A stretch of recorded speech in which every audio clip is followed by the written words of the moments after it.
की रोटी खाए हम, खुदा में बढ़ते जाए हम। हेलो दोस्तों, आज हम पहला पत्रस 5 पाप और उसकी 7वीं आयत को मिलकर सीखेंगे। तो पहले मैं आपको पूरी आयत सुनाऊंगी और आप ध्यान से सुनेंगे। फिर एक लाइन मैं बोलूंगी और आप उसको दोहराएंगे और आखिर में हम मिलकर पूरी आयत को बोलेंगे। तो क्या आप तैयार हैं?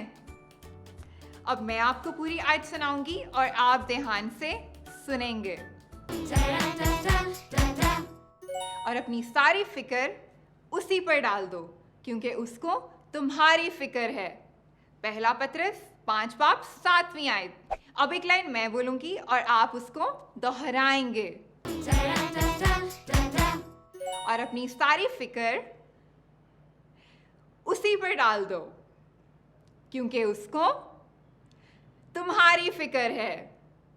पहला पत्रस 5 पाप 7वीं आयत। वाह, बहुत अच्छे। आप सबने तो इस आयत को बहुत जल्दी सीख लिया। तो क्यों ना हम इस पूरी आयत को मिलकर बोलें और अपनी सारी फिक्र उसी पर डाल दो, क्योंकि उसको तुम्हारी फिक्र है। पहला पत्रस 5 पाप 7वीं आयत। जबरदस्त। आज आपने मेरे साथ मिलकर बाइबल की एक नई आयत को सीखा। इस आयत को हमेशा याद रखें और दोस्तों को भी सिखाएं। अगली दफा मिलेंगे और एक साथ सीखेंगे बाइबल से एक नई आयत। तब तक के लिए बाय बाय।